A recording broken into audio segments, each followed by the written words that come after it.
día, domingo de resurrección, decíamos desde el inicio, un motivo para gozarnos, un motivo para alegrarnos, un motivo para experimentar esta gran oportunidad que nos da de vida Cristo Jesús, no solamente a través de la mesa del Señor nos recuerda ese tremendo sacrificio, sino la mesa del Señor es el preámbulo a la gran victoria de la resurrección, porque después de esa cena el Señor fue directamente a entregarse en manos de sus captores y luego de ahí a los juicios y de ahí hacia la cruz. Permítame en esta mañana, sabiendo que este es un día de celebración y día de recordar esta gran obra de parte del Señor culminada con la resurrección suya, pero no despegarnos tampoco de esta serie en la cual nosotros nos encontramos, estas reglas para cruzar el Mar Rojo.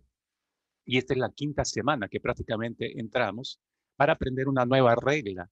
Y usted se va a dar cuenta cómo hasta aquí perfectamente Jesús aplicó todas las 6 reglas que hasta aquí hemos estudiado, y aún la séptima regla nos enseñó a cómo aplicarla enfrentando este gran mar rojo, porque fue un gran mar rojo que tuvo delante el Señor Jesucristo, la muerte misma, le enfrentó cara a cara, ¿no? Y no le esquivó, le enfrentó directamente, pero allí aplicó una séptima regla.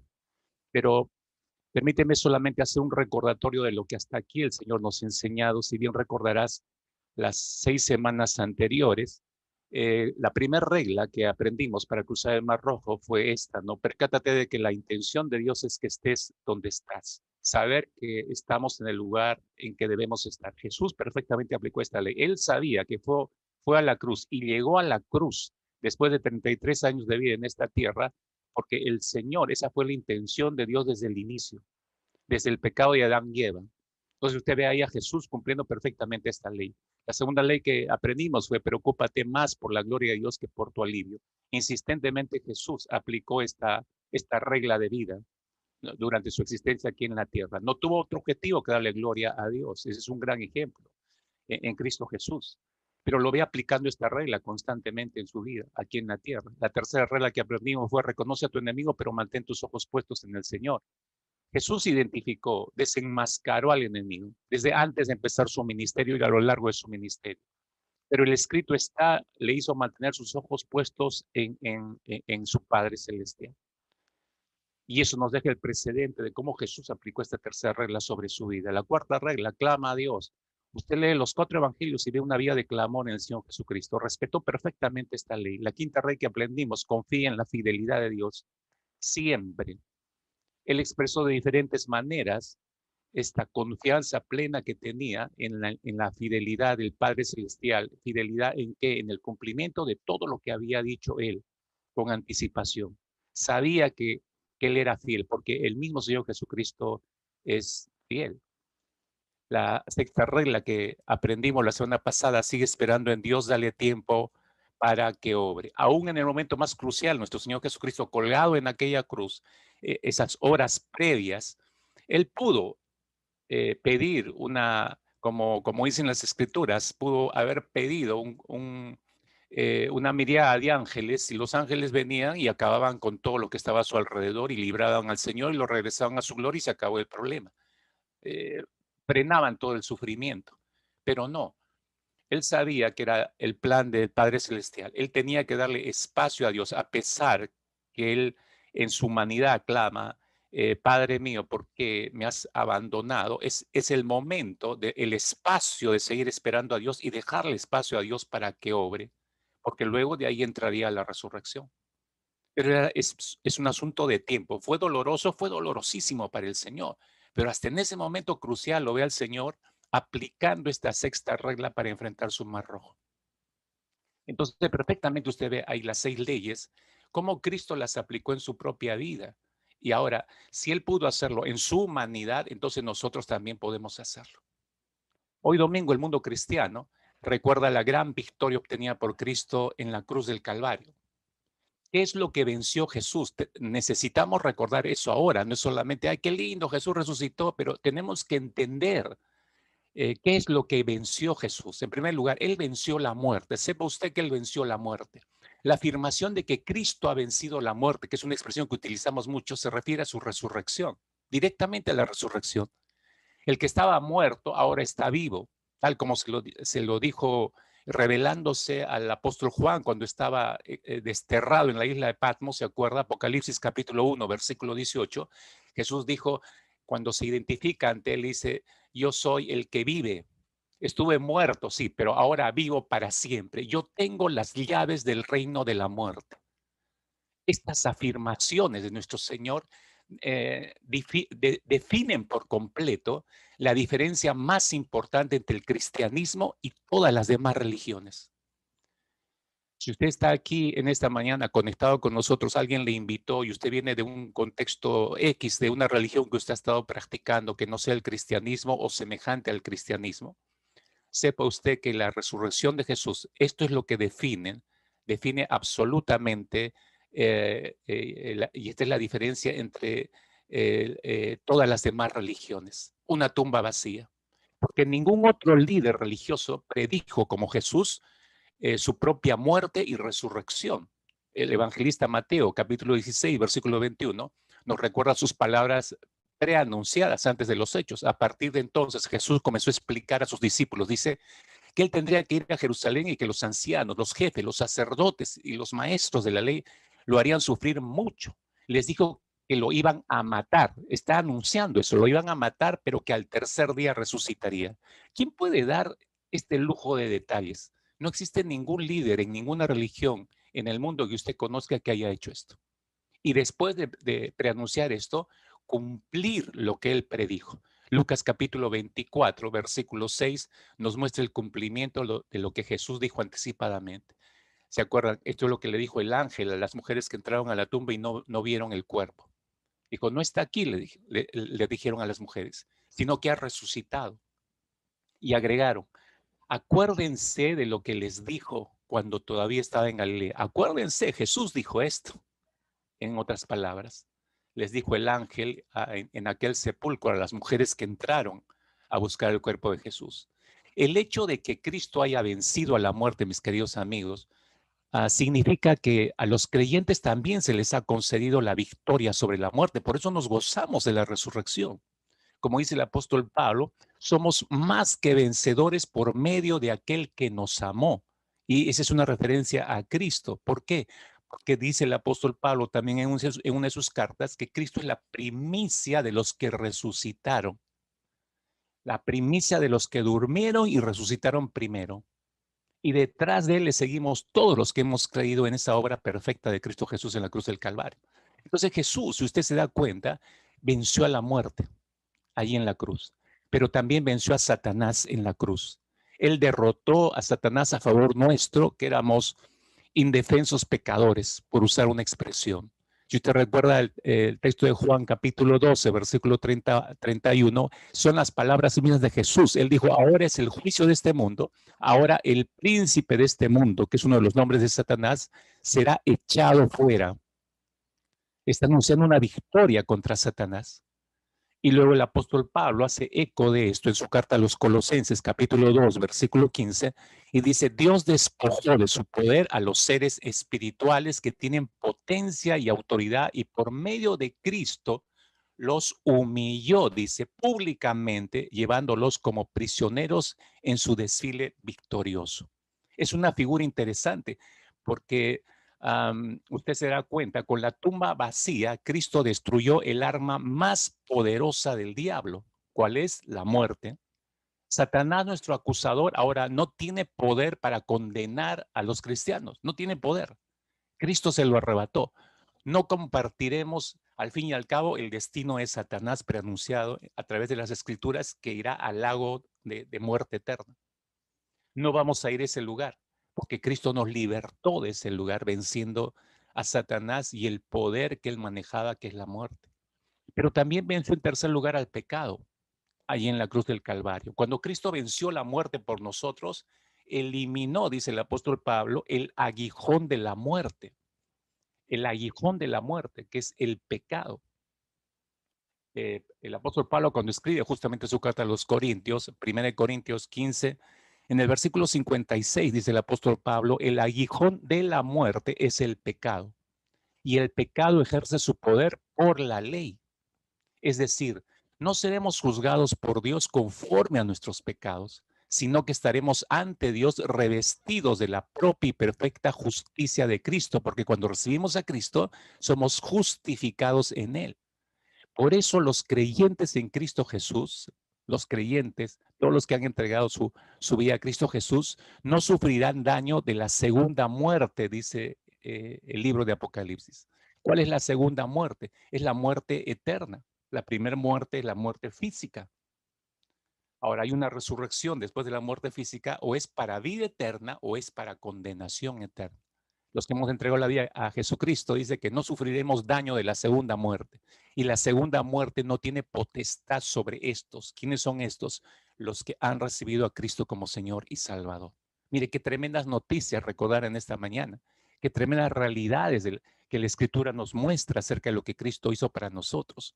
Cristo ha recibido nuestra pena de muerte por el pecado y a través de su muerte ha vencido la muerte y al pecado. Estos grandes enemigos del ser humano van a terminar en el lago de fuego. Según Apocalipsis capítulo 20, versículo 14, dice, luego la muerte y el Hades fueron arrojados al lago de fuego, que es la segunda muerte. Esa es la muerte eterna, para siempre. Pero la resurrección, mis queridos hermanos, yo he traído solo esto de una manera resumida, estos tres aspectos de la victoria de Cristo Jesús, pero la resurrección, que es el momento culminante de toda esta obra, fue el resultado del plan divino concebido desde la caída de Adán y Eva. Ya existía el plan de Dios y fue traído y fue ejecutado aquí en la tierra por el Hijo de Dios, Cristo Jesús, nuestro Señor. La llamada última semana de Jesús, días previos a su muerte en la cruz, en el Monte Calvario, fueron días muy difíciles y complicados para el Señor. Fueron el preámbulo de una muerte cruenta, sí, de una muerte cruel, sí, lo fue, pero para alcanzar a la humanidad pecadora la salvación que necesitábamos. Él se expuso a este sufrimiento. Yo quisiera que por los siguientes minutos podamos recordar juntos esa última semana que es muy importante para entender la séptima regla para cruzar el Mar Rojo. Revisemos esa última semana, por favor. Podemos dividir esa última semana en 5 aspectos. El primer aspecto es el llamado de la oposición. Y este se produjo el día domingo y lunes de esa última semana. Fíjese, Jesús empieza, y voy a basarme solamente en el Evangelio según San Marcos para este recorrido de estos 5 aspectos de la última semana de Jesús, tal como lo registra el Evangelio según San Marcos. Y si usted se da cuenta, allí en el Evangelio según San Marcos nos describe que Jesús hace una entrada espectacular para muchos, pero es la famosa entrada triunfal a Jerusalén, capítulo 11, estoy del Evangelio según San Marcos, empieza su última semana con esa entrada triunfal a Jerusalén.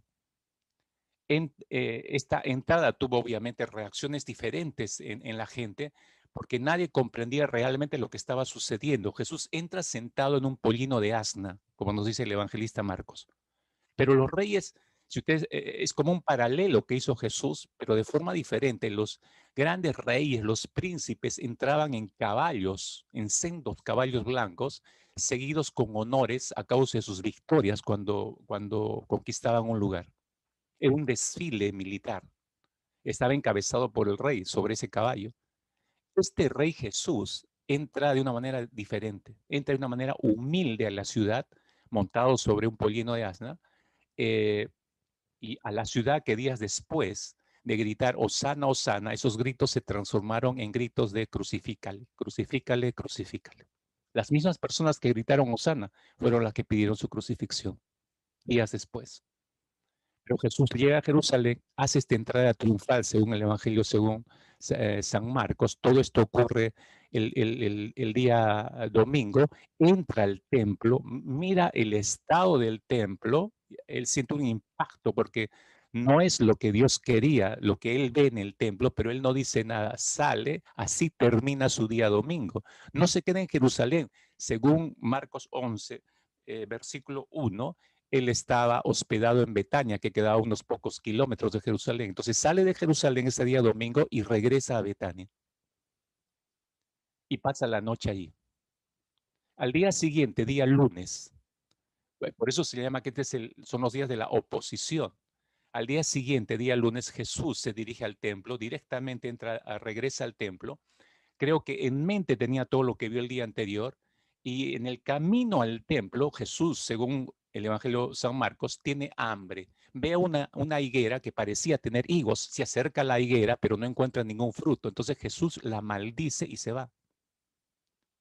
Versículos 12, 13 y 14 de Marcos 11.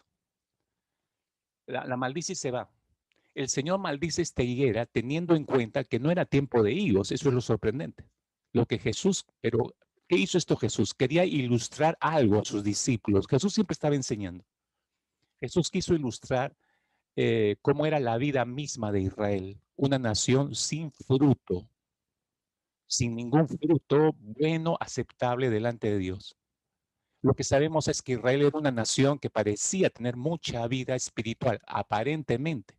Sin embargo, al examinar de cerca su vida religiosa, no se hallaba un fruto que le agradara a Dios. Recordar el texto de Oseas, capítulo 9, versículo 10, dice Oseas ahí, como uvas en el desierto hallé Israel. Y es lo que Jesús hizo, ilustrando en esta higuera. Así es Israel, les dijo a sus discípulos. ¿Qué es lo que merece? Ser solo maldecido.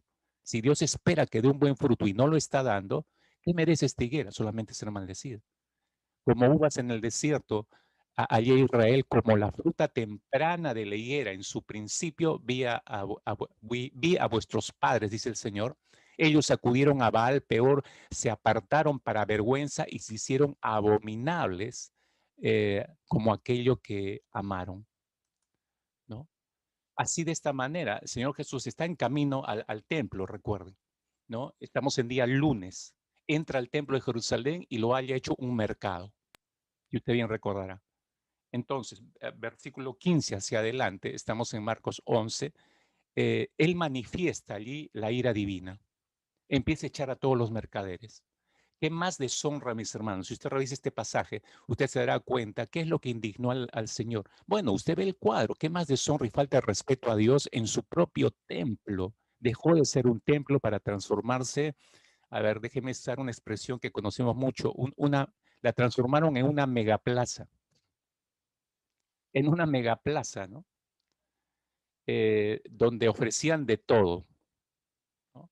Una falta de respeto enorme al Señor. Los sacerdotes y el sumo sacerdote habían permitido ese desvío, donde los vendedores de animales para el sacrificio tenían su stand cada uno de ellos y con sus precios ahí ofreciendo al mejor postor, ¿no? Hacían un negocio pingüe, ¿no? Y los cambistas profanaban el templo obteniendo ganancias excesivas. Claro, de hecho, antes de entrar ya estaban los cambistas en sus mesas ahí ofreciendo al cambio del día, ¿no? Los sacerdotes, conociendo las escrituras, escuchaban en ese momento, en la ira mostrada del Señor Jesucristo, escuchaban la exhortación de Cristo que mientras los echaba iba mencionando, trayendo a su mente lo que Dios dijo a través del profeta Isaías, y Jesús simplemente estaba repitiendo ese texto. En el versículo 17 de Marcos 11, Jesús dice, no está escrito, le pregunta, no está escrito, mi casa será llamada casa de oración para todas las naciones. No está escrito, ¿a qué se refería? Al texto de Isaías 56, 7. Estaba simplemente repitiendo ese texto el Señor. Mas vosotros la habéis hecho cueva de ladrones, les dice. El estado actual en que habían transformado, como les decía, en un megaplaza. Esto conlleva que los escribas y principales sacerdotes lo quisieran matar. Inmediatamente empiezan a confabular, si usted lee el versículo 18, empiezan a planear matar al Señor Jesucristo. A causa, según lo expresa el Evangelio de Marcos, porque tenían miedo de que la doctrina de Jesús sea más convincente que la que ellos enseñaban. Cuando termina el día lunes, cierra su día lunes de esta manera, el Señor Jesucristo regresa a Betania, donde estaba hospedado, donde descansaba.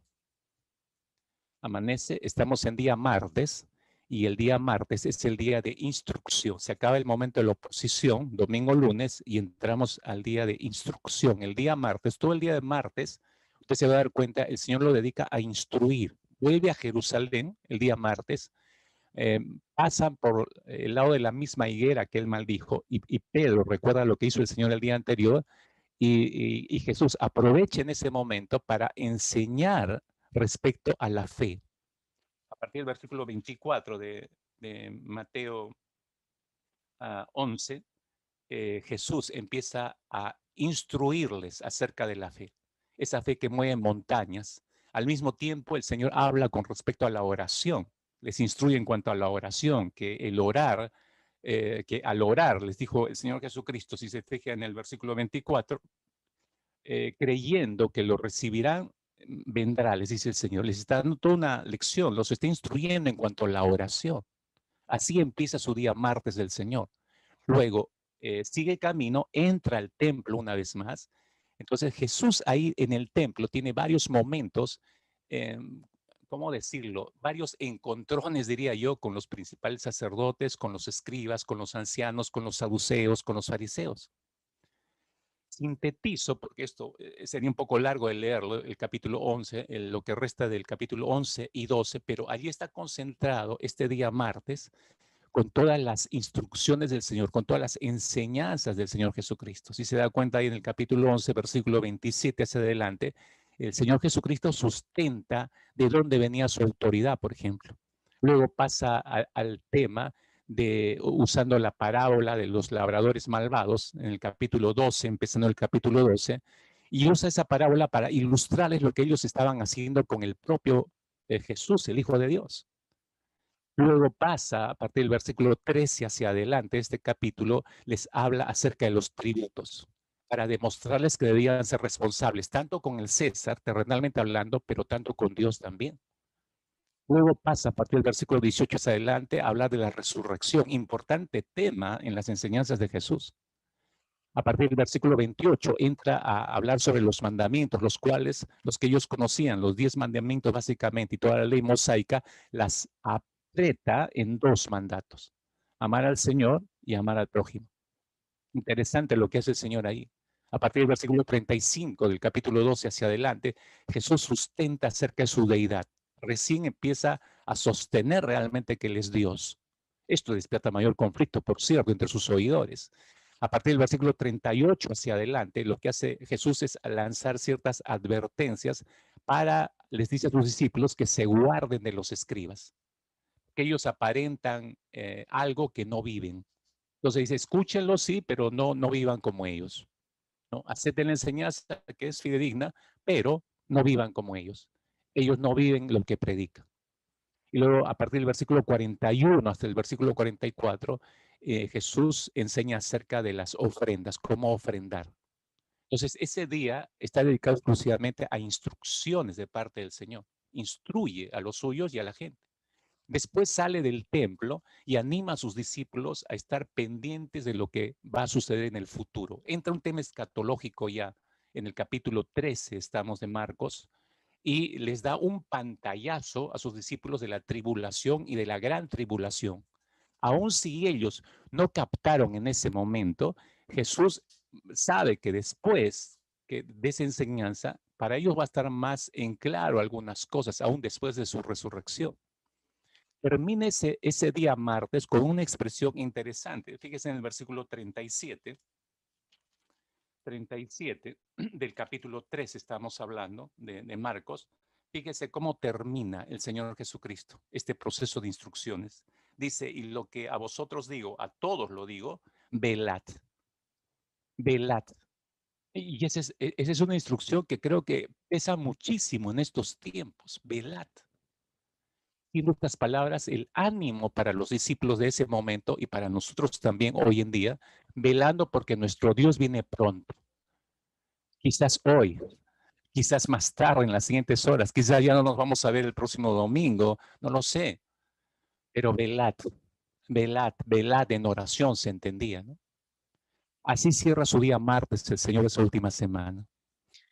Al día siguiente, día miércoles, estamos en Marcos capítulo 14, este es un día en que los fariseos aprietan las clavijas y este es el día de la preparación para Jesús. Confabulando para prender a Jesús y para matarle, ya empezó toda la confabulación. Judas, el discípulo de Jesús aprovecha esa coyuntura para ir con los fariseos y acuerda entregar a Jesús. Marcos 14, versículos 10 y 11 nos describe en ese momento cuando los fariseos deciden pagar la traición. Pero ahí en Marcos no dice cuánto le pagaron. Tenemos que ir al Evangelio paralelo, Mateo, capítulo 26, versículo 15. Ahí sí Mateo especifica el precio que él recibió. Nos dice que fue 30 piezas de plata. Algunos historiadores opinan un precio comodísimo para esa traición. Pudo haber pedido mucho más dinero Judas. Pero los sacerdotes acordaron darle eso y se ahorraron, dice, 30 piezas de plata. Eso costó la entrega del Señor, increíble. Marcos también nos describe en ese día miércoles, no solamente este cuadro trágico de la traición de Judas, sino si vemos la misma moneda de la otra cara en el día miércoles, encontramos un evento hermoso en la casa que ocurrió en la casa de Simón el leproso, allí en Betania. Jesús regresa a Betania el mismo día miércoles.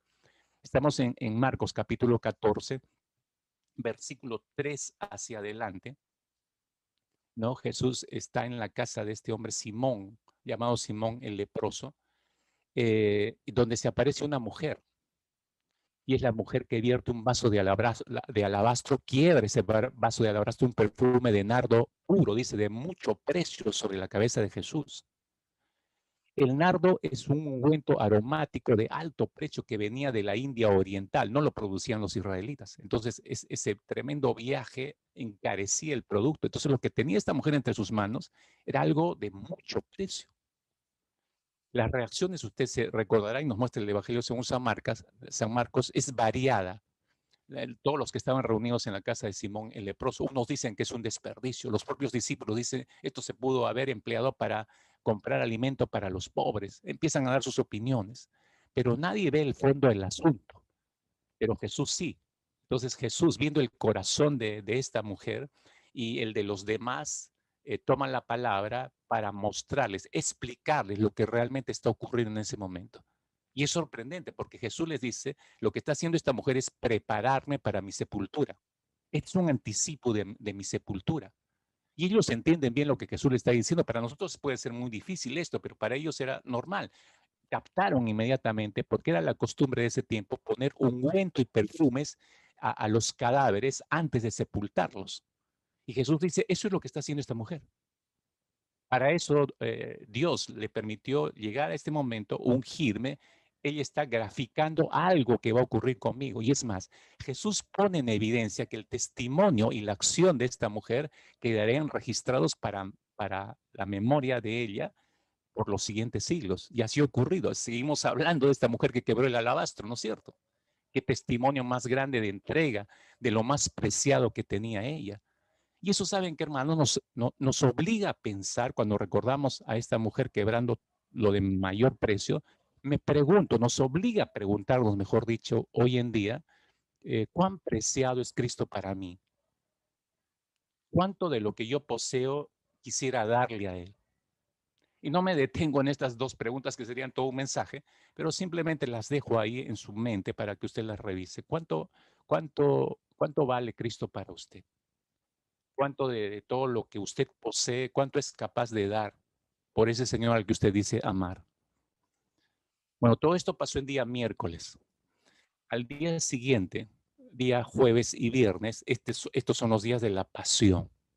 La pasión, ya entra directamente la pasión el Señor. El día jueves, el Señor envía a sus discípulos a preparar la Pascua, la famosa cena de Pascua que celebra la libertad de la esclavitud, y todo judío la celebra hasta el día de hoy, y les da detalles a sus discípulos para reconocer a la persona con quien deben hablar, qué le deben decir, un lujo de detalles que usted se da cuenta en sus instrucciones. Estamos en Marcos 14, versículo 13, 14 y 15.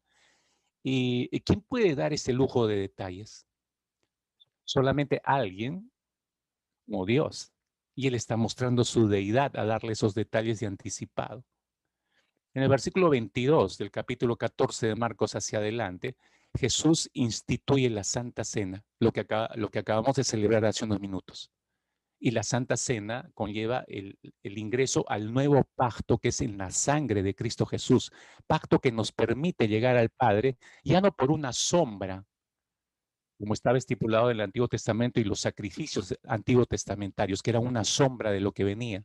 No, ya no. Ahora directamente por el ofrecimiento de Cristo por nosotros en la cruz del Calvario, pagando por todos nuestros pecados. Instituye la cena y el Señor Jesucristo, y después de haber cenado, salen al monte de los olivos. Estamos en día jueves en la noche. Y Jesús les previene que esa noche a sus discípulos les dice, esta noche no va a ser una noche tranquila como otras. Yo estaba hace unos días explicando que el huerto de Getsemaní, ¿por qué fue el Señor allí? Porque era el lugar que le agradaba para ir a orar.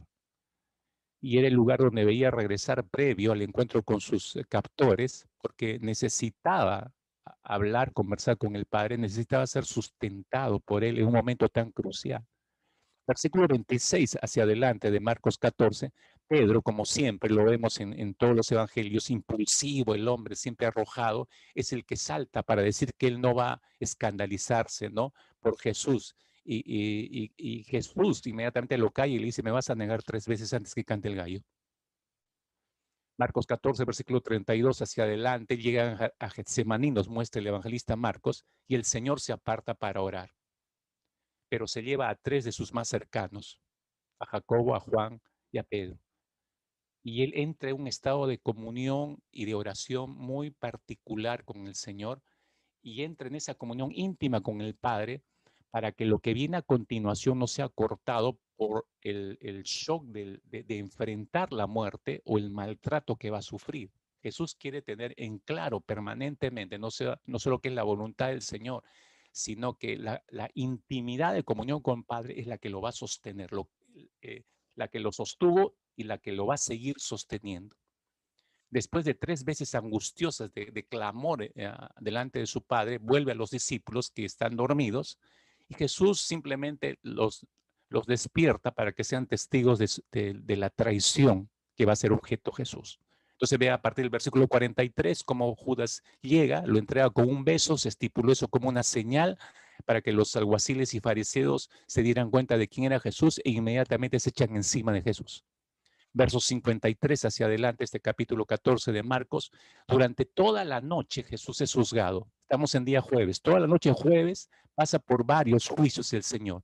Es abofeteado, se le levantan falso testimonio, y llega un momento en que Jesús vuelve a decir algo con respecto a su deidad. Se revela una vez más como verdaderamente el Hijo de Dios. El sumo sacerdote lo escucha, se desgarra las vestiduras, se acuerda, y eso hace que se ciñan más para querer matarlo al Señor. Porque se puso al mismo nivel de Dios Padre, dicen los fariseos, ¿no? Y el sumo sacerdote.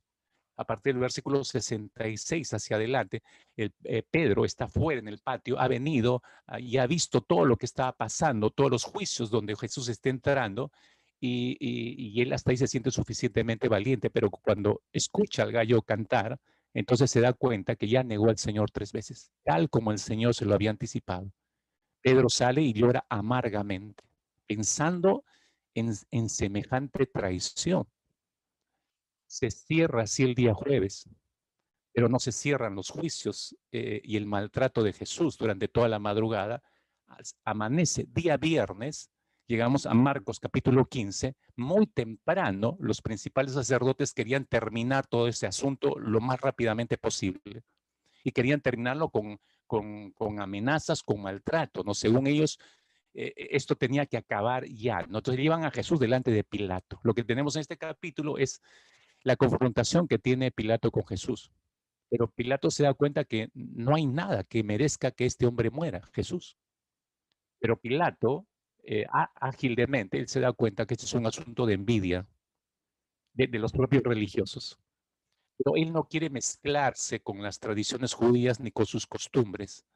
Entonces no quiere interferir. Por eso se lava las manos y se hace a un costado.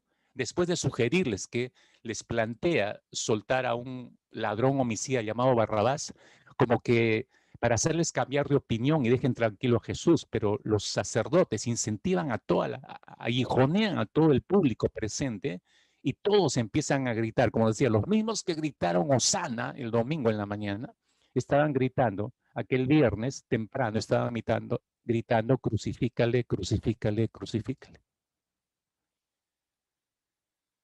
Jesús es mandado a la guardia pretoriana, azotan a Jesús, lo escarnecen, lo escupen, lo sacan caminando hacia un lugar llamado Gólgota, cargando una pesada cruz, lugar de la calavera, como es la traducción, lo crucifican allá al Señor y como a los otros reos le dan a beber una mezcla de vino y mirra para adormecerlo, pero Jesús no lo toma.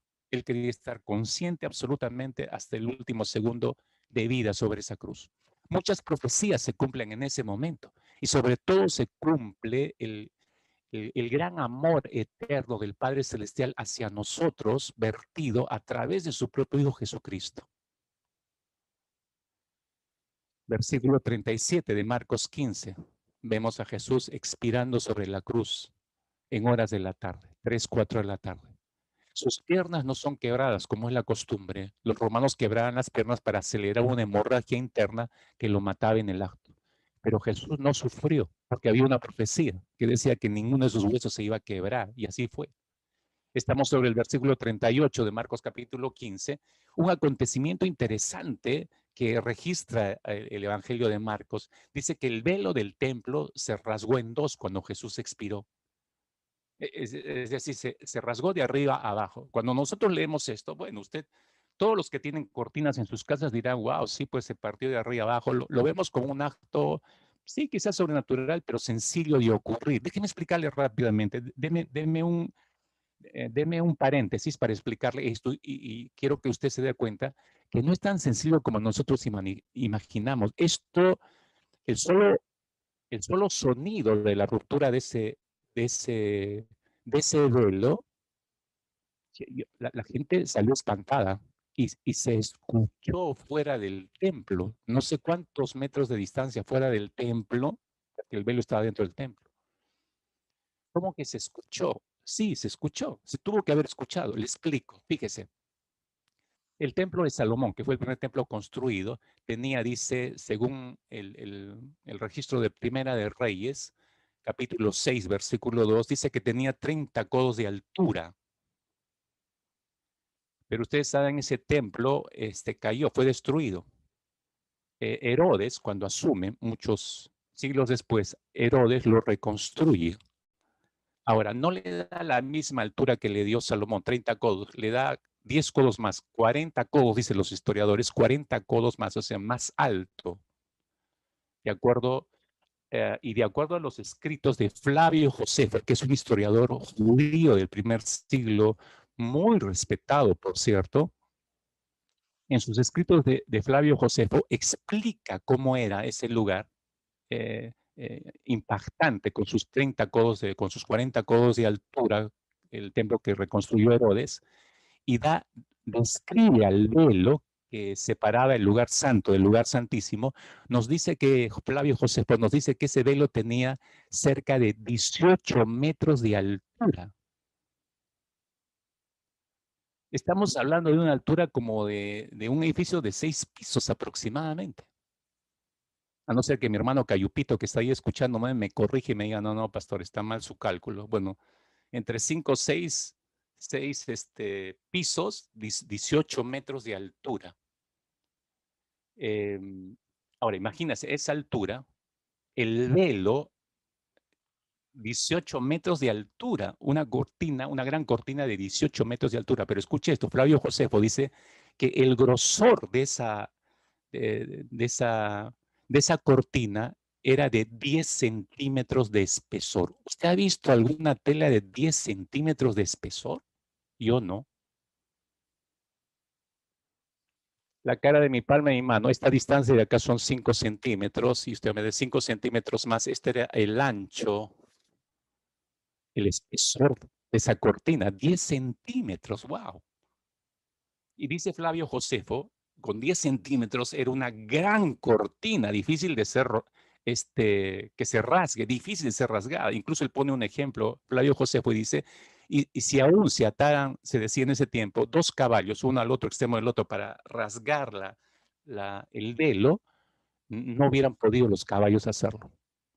Y eso es interesante porque, ahora, imagínense un velo de 18 metros de alto por 10 centímetros de espesor, rasgarse abruptamente de un momento a otro y de un solo tirón. Imagínense el sonido que hizo. El sonido que hizo. Debe haber sido impresionante. Se escuchó fuera del templo. Y por eso los sacerdotes salieron espantados. Pero más impresionante, hermanos, que esto es el significado que tenía esa ruptura. El velo que separaba a Dios de los hombres había sido abierto. Ya no habría separación entre Dios y los hombres. La gran reconciliación con Dios estaba abierta a todo aquel que la necesitara.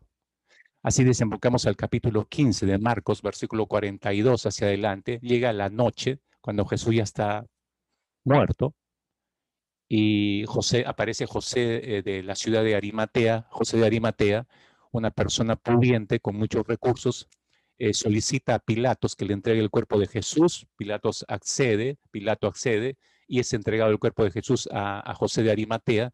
Lo compra una sábana nueva, envuelve, como es la costumbre, a Jesús y lo coloca en un sepulcro nuevo. Lo pone dentro del sepulcro, rueda una piedra que funcionaba como una puerta para cerrar el sepulcro y se va y se retira. María, y de todo eso estamos en las últimas horas del día viernes. María, la Madre y María Magdalena estaban presentes en esos momentos cuando José de Arimatea colocó el cuerpo. Pasa esta noche, amanece día sábado. El día sábado es un momento de silencio para los discípulos, pero no para los fariseos, con temor que los discípulos vayan a jugar una mala pasada, como alguien diría. Dice el Evangelio según San Mateo, no lo dice Marcos, tenemos que ir al Evangelio 13 según San Mateo, capítulo 27, versículo 62 hacia adelante. Ellos deciden apelar a Pilato y van a buscar a Pilato y le dicen: Señor, nos acordamos que aquel engañador, se refieren a Jesús, dijo, viviendo aún, dijo, después de 3 días resucitaré.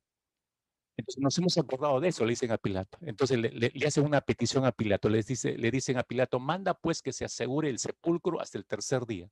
Asegúrenlo bien. No sea que vengan sus discípulos de noche y hurten el cuerpo y digan después al pueblo: resucitó de entre los muertos, ¿no? Y así será el postrer error peor que el primero. Así que Pilato les escucha y les dice: está bien, les autoriza. Y como dice el versículo 66 de Mateo 27, ellos fueron, los propios fariseos, fueron con soldados romanos, aseguraron el sepulcro, como que lo sellaron la piedra y dice, y poniendo la guardia, dejaron una guardia. Eso ocurrió el día sábado. En la madrugada del día domingo, estamos ya en este quinto episodio que nos muestra el Evangelio según San Marcos. Estamos en el momento glorioso de la resurrección. Este es el final esperado por todos nosotros. Es el que siempre esperamos escuchar. Todo fue trágico, todo fue doloroso, sí, pero llega el momento de la resurrección. Pero para ver los detalles, que no los da Marcos, tenemos que ir hasta el capítulo 28 del Evangelio según San Mateo. Ahí sí hay mayores detalles para verlos. Permítame dividir, estamos en Mateo 28, los 20 primeros versículos. Permítame dividirlo rápidamente en 3 para apreciar mucho mejor cómo es este momento de la resurrección. Porque hay un momento, ustedes tienen ahí los 10 primeros versículos, nos muestran el momento del triunfo. Aquí tenemos la evidencia más grande de nuestra fe, mis hermanos. ¿Cuál es esa evidencia? La tumba vacía, una tumba vacía. María Magdalena y la otra María lo confirman cuando entran y el ángel les dice: no está acá, ha resucitado. Los soldados quedaron como muertos, hermanos, ante el impacto de este primero gran terremoto que nos dice Mateo 28 y el descenso de un ángel que corrió la piedra. Mientras estas mujeres corrían hacia los discípulos, Jesús les sale al encuentro para quitarles el temor que traían y convertir eso en gozo, en el gozo de verlo a su Señor resucitado. Ese es el momento gráfico del gran triunfo de Jesús. una tumba vacía. Es la muestra categórica de nuestra fe, mis hermanos, no lo olviden. Pero a partir del versículo 11, estoy en Mateo 28, versículo 11 hasta el versículo 15, vemos que así como se muestra este momento de triunfo, existe un momento de conspiración. Inmediatamente se echa a andar la rueda el engranaje de la conspiración. Uno de los soldados romanos, o no sé si todos, fueron a presentar el informe de lo que había ocurrido a los sacerdotes y decirles cómo este ángel bajó y le describen cómo había corrido la piedra y cómo ellos cayeron como muertos, desmayados, ¿no? Pero los ancianos, en vez de sentir temor por esto, no, siguen montados en su ira, se reúnen y traman la conspiración. Versículos 12 y 13 dice que para llevar a cabo esta conspiración dieron mucho dinero a los soldados para que ellos dieran falso testimonio y así pudieran echar la culpa a los discípulos y los pudieran arrestar, obviamente.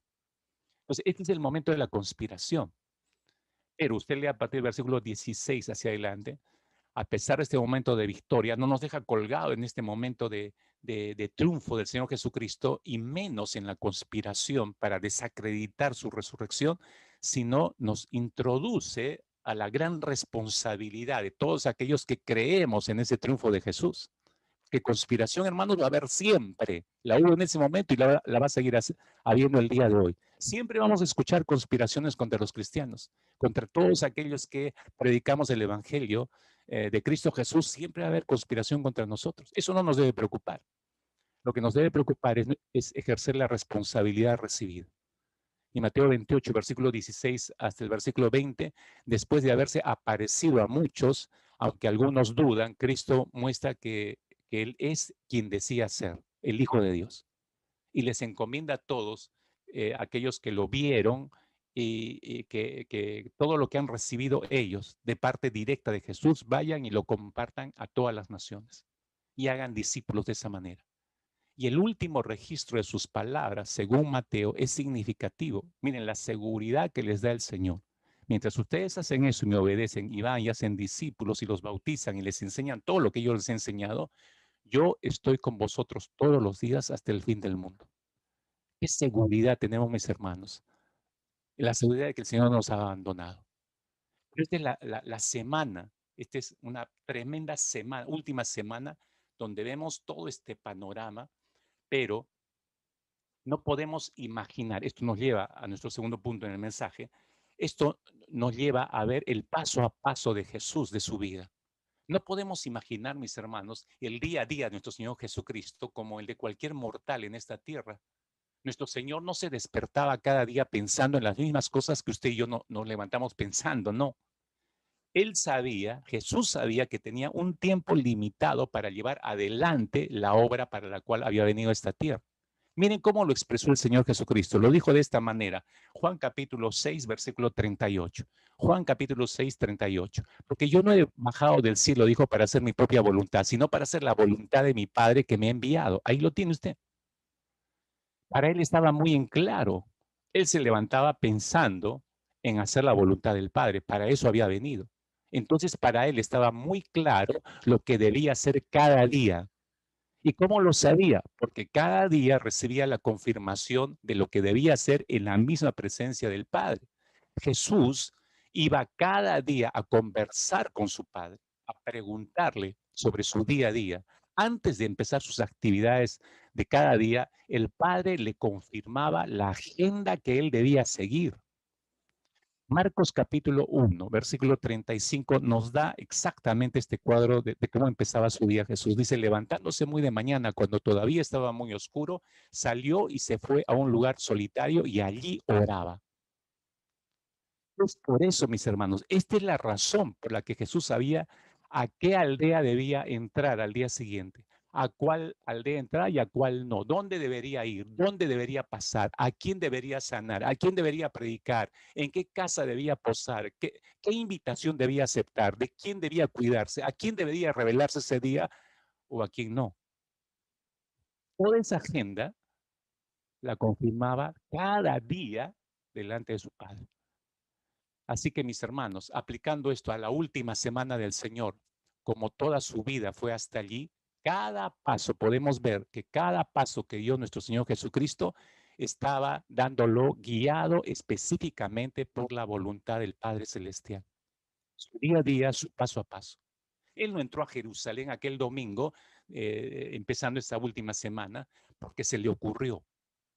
No, entró porque era el tiempo de Dios para entrar. Jesús no regresó a Betania. Cuando terminó allí, Jesús no entró al templo al día siguiente, no mandó a preparar la última cena a mitad del día jueves, no esperó a sus captores en el huerto de Getsemaní solo porque tenía que hacerlo. No, ese era el tiempo de Dios, esa era la voluntad del Padre Celestial.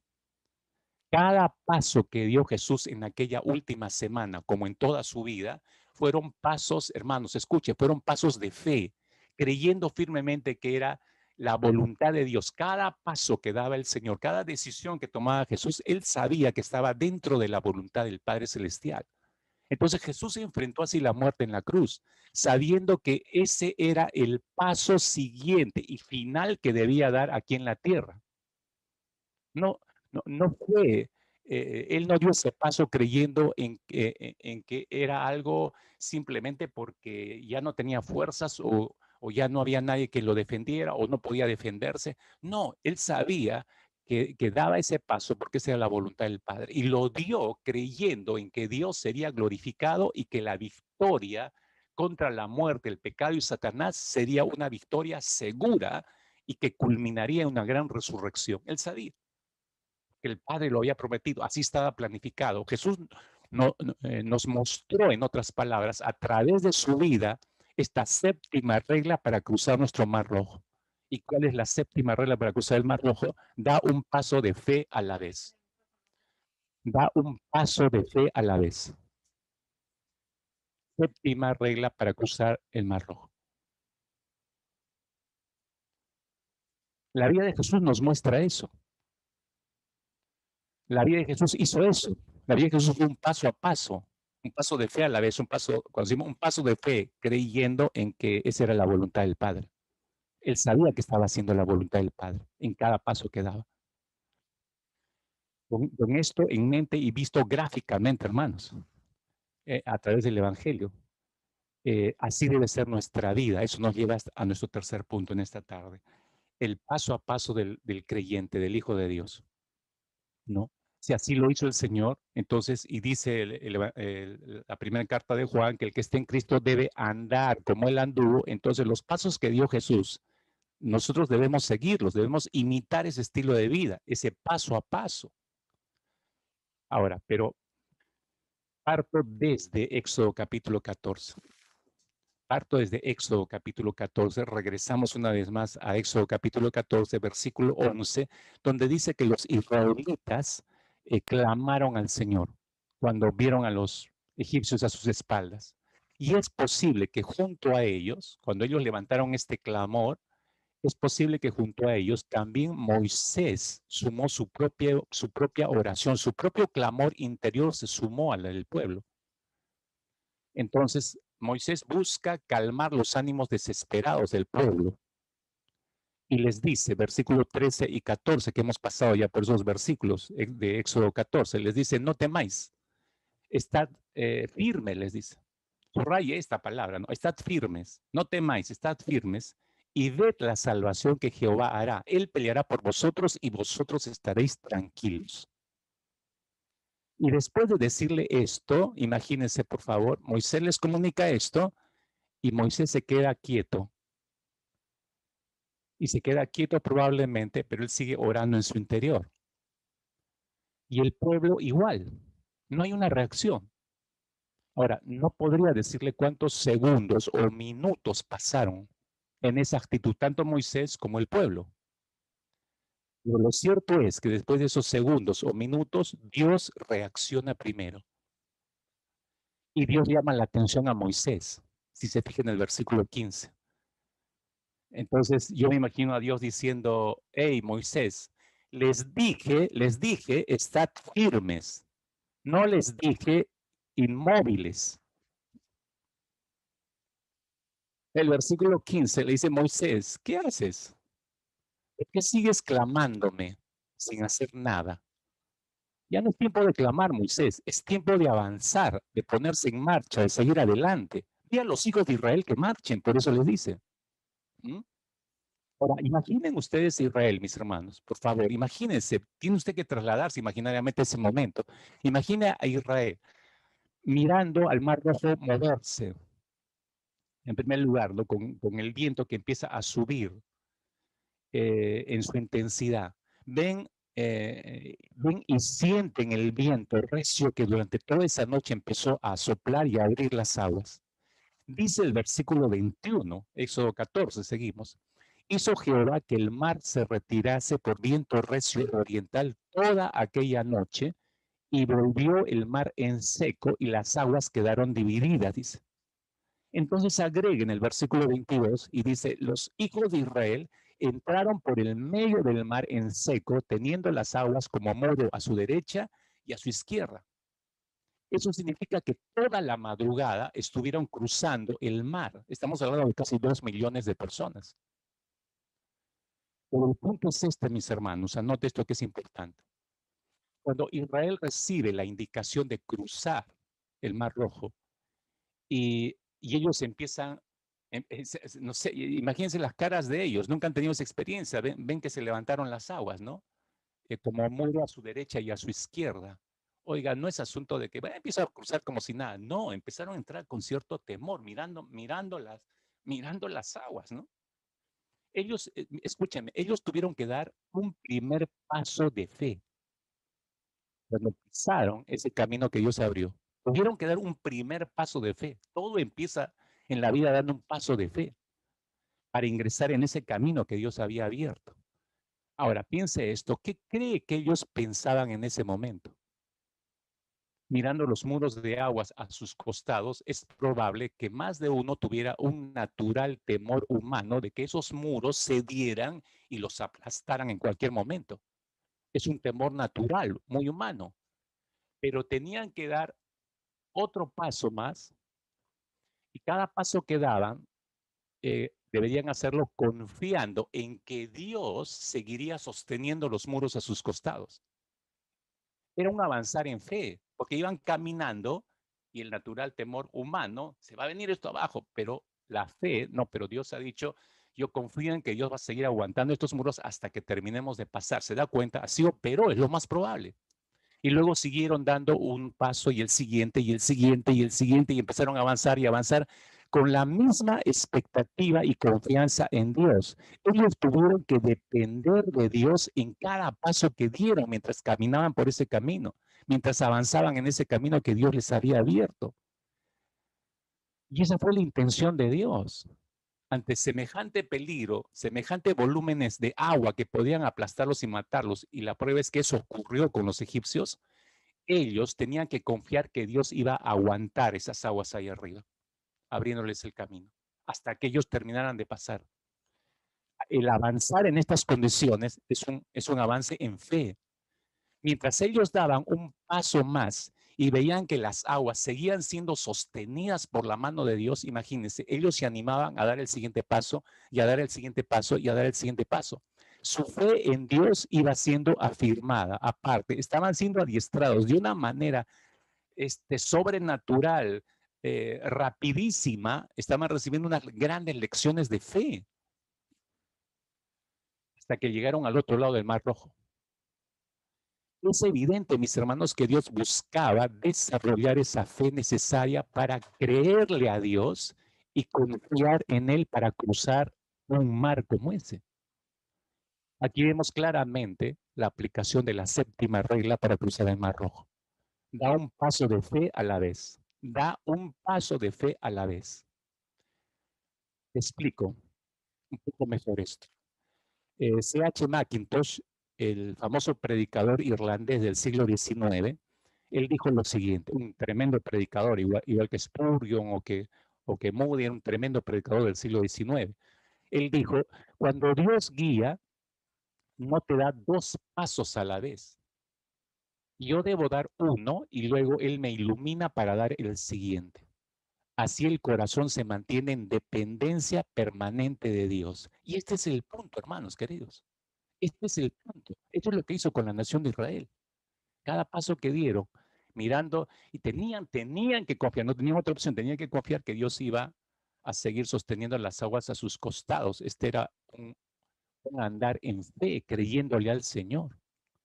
Es claro en las escrituras que Dios por lo general guía a sus hijos paso a paso para generar esta dependencia. Eso lo podemos ver en la escritura, es un patrón de Dios. Él provee para nosotros día a día, cuida de nosotros momento a momento. La Biblia nos muestra eso. ¿Para qué? Para que nosotros desarrollemos dependencia de Dios. Le pongo unos ejemplos. Nehemías capítulo 9, versículo 19 dice, tú, en tu gran compasión, le dice a Dios Nehemías, no los abandonaste para que murieran en el desierto. La columna de nube los condujo día tras día y la columna de fuego les mostró el camino en medio de la noche. La columna de nube los condujo día tras día. O sea, Israel cada día de los casi 40 años que pasaron en el desierto, esa primera generación, todos los días vieron esa columna guiarlos. Cada día Dios les manifestaba y ellos necesitaban de esa columna para guiarse por donde deberían ir. Sin esa columna no lo hubieran logrado. Salmo 42:8 dice el salmista, sin embargo, día tras día derrama el Señor sobre mí su constante amor y por la noche entono sus cánticos y elevo oración al Dios que me da vida. Día tras día derrama el Señor sobre mí su constante amor. Necesitamos mantener esa dependencia, creer que el amor de Dios va a cubrirme en este día y al día siguiente vuelvo a orar porque esa cobertura sea sobre mí. Y al día siguiente vuelvo a orar para que esa cobertura me obliga a depender de Dios. Lucas capítulo 11, cuando enseña el Padre Nuestro, ¿no? Con el que empezamos nuestro culto, preciosa oración, ¿no? En el versículo 3 dice esta oración, danos cada día el pan que necesitamos. Eso nos obliga a orar todos los días pidiendo lo mismo. Todos los días, dependencia de Dios. Según de Corintios capítulo 4, versículo 16, dice el apóstol Pablo, por tanto, no desmayamos. Antes, aunque nuestro hombre exterior se va desgastando, el interior, no obstante, se renueva de día en día. Es una operación que el Espíritu Santo hace en nosotros, pero es de día en día. Su operación es día a día. Eso nos hace más dependientes de Dios, nos obliga a depender más de Dios. En los momentos que no sabemos qué hacer, por favor, esto tómelo más que solo como un consejo. Escuche y anote, por favor. En los momentos que usted no sepa qué hacer, es mejor dar un paso de fe, un paso de fe, un primer paso de fe. Eso es preferible a quedarse sin hacer nada o a quedarse solo planificando, planificando, planificando sin dar ningún paso de fe. Hasta incluso quedarse solamente orando. La oración es buena, pero no es solamente orar. Le pongo un ejemplo para que me comprenda, si alguno ya se está desgarrando las vestiduras por lo que acabo de decir. Supongamos, se quedó usted sin trabajo y de hecho que usted conoce al Señor, entonces clama a Dios por un nuevo trabajo. Así es, ¿no? Inmediatamente, clamo porque tengo que sostener mi familia, ¿no? Entonces,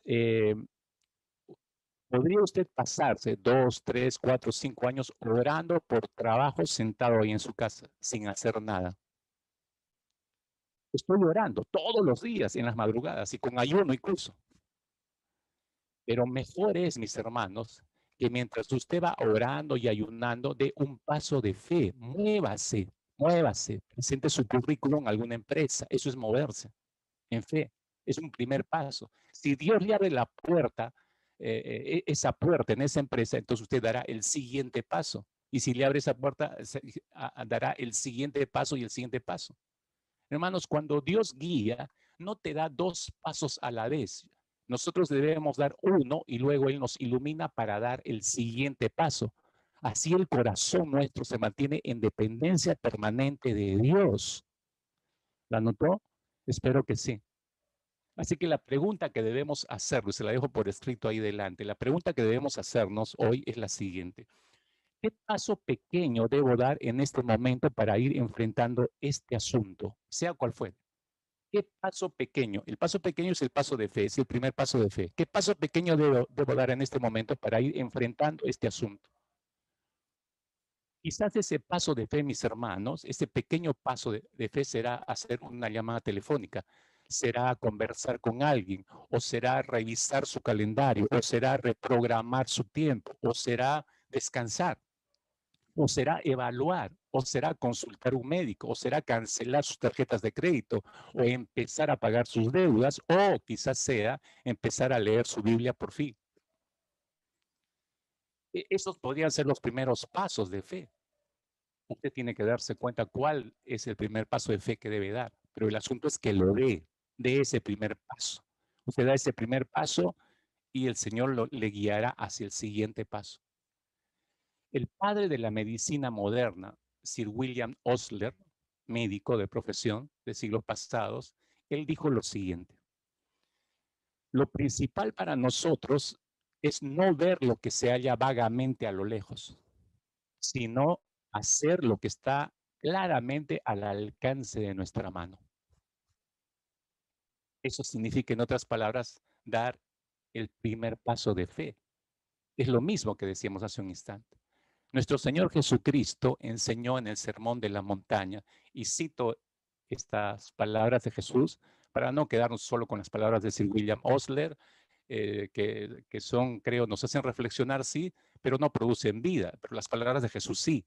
Entonces, este es el principio enseñado en el Sermón sobre la Montaña, Mateo capítulo 6, versículo 34. Mateo 6, 34. Jesús dijo: por lo tanto, no se angustien por el mañana, el cual tendrá sus propios afanes. Cada día tiene ya sus problemas. Entonces, ¿para qué te angustias anticipadamente? ¿A qué, no? Eso es desgastante muchas veces. Hay una hermosa expresión que recordé mientras estaba escribiendo estos textos o estudiándolos, y el Señor trajo a mi mente una hermosa expresión en Génesis capítulo 24. Génesis capítulo 24. Usted recordará, los que han leído el libro de Génesis, estas palabras están en boca del siervo de Abraham. ¿Se acuerdan de Eliezer? Eliezer, el siervo de Abraham. Abraham lo envió hacia Mesopotamia lo comisionó para buscar novia para su hijo Isaac, que ya quería que se case. Entonces, cuando Eliezer halla a Rebeca, si recuerda, Eliezer explica a la familia de Rebeca acerca de la misión que su señor Abraham le había enviado a realizar. Pero estas son las palabras hermosas que le digo que nos traen a colación este asunto de dependencia de Dios, de caminar dependiendo de Dios. Génesis 24, versículo 27, Eliezer dijo esto: bendito sea el Señor, Dios de mi señor Abraham, que no, que no, que no ha dejado de mostrar su misericordia y su fidelidad hacia mi Señor, se refiere hacia Abraham. El Señor me ha guiado en el camino a la casa de los hermanos de mi Señor. El Señor me ha guiado en el camino a la casa de los hermanos de mi Señor Abraham, ¿no? El Señor me ha guiado. Esta frase, hermanos, el Señor me ha guiado.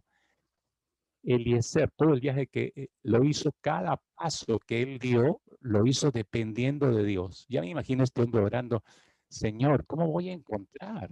O sea, no es solo mi criterio, tú tienes que señalarme que esta es la mujer en la cual se debe casar mi Señor, el hijo de mi Señor. Entonces, Señor, guíame, Señor, guíame, Señor, guíame.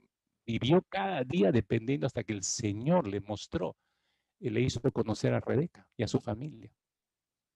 Mis hermanos, cuando el Señor dice, y aclaro esto, ¿no? El texto del salmista, Salmo 46:10, cuando el Señor dice: estad quietos y conoced que yo soy Dios, no significa que no hagamos nada. Escuche, por favor. Estad quietos, dice el Señor, pero Dios dice que esté quieto, pues si me quedo quieto. No, no, entendiste mal, ¿no? No quiere decir eso el Señor. Lo que Dios está diciendo en ese versículo, en el Salmo 46:10, lo que Dios está diciendo es lo siguiente: reconozcan que yo estoy en control. Eso está diciendo el Señor. Reconozcan que yo estoy en el control. Es decir, yo sigo sosteniendo los muros de agua a sus costados. Yo estoy en el control. Así que ustedes sigan caminando por fe en este camino de la vida que yo les he abierto. Sigan caminando por fe, den cada paso por fe. Yo sigo sosteniendo estos muros a los costados. Es decir, sigue viviendo de acuerdo a mi palabra. sigue avanzando, sigue caminando de acuerdo a ella, sigue tomando decisiones de acuerdo a mi palabra para que te conduzcan por este camino que te he abierto. Sigue actuando de acuerdo al escrito está para que mantengas tu camino derecho por este camino que te he dado. Yo te voy a guardar, yo sigo en control de estos muros de agua a tus costados. Qué gran verdad, hermanos, qué gran seguridad para nosotros. Termino. Nuestro Señor tuvo frente suyo un gran mar rojo, el Señor Jesucristo. La muerte más la carga de todos los pecados de la humanidad sobre sus hombros debe haber sido algo terrible, todo lo que sintió nuestro Señor. No llegó allí por casualidad, recuérdelo. No llegó ahí por un error de cálculo o por una decisión errada. No.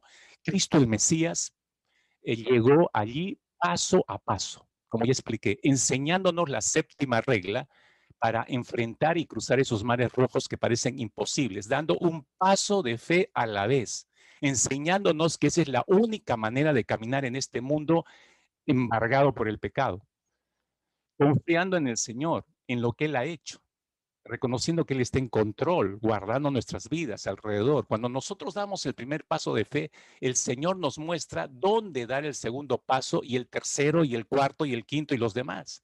Y así sucesivamente podemos avanzar en medio de nuestro mar rojo, viendo cómo nuestro poderoso Dios sostiene como muros las aguas a nuestro costado derecho e izquierdo hasta que lleguemos al final. Hermanos, el victorioso Señor, aquel que venció la muerte, el pecado y a Satanás, Él sostendrá cada uno de tus pasos dados en fe. El Cristo resucitado te lo garantiza, pero tienes que empezar a dar tus pasos de fe. Así que te animo y empieza ya. O sea, no te detengas. El estar quieto, si ves que yo soy Jehová, es acción.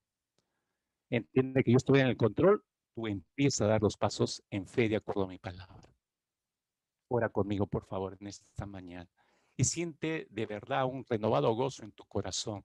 El Cristo resucitado nos está garantizando que esto es así.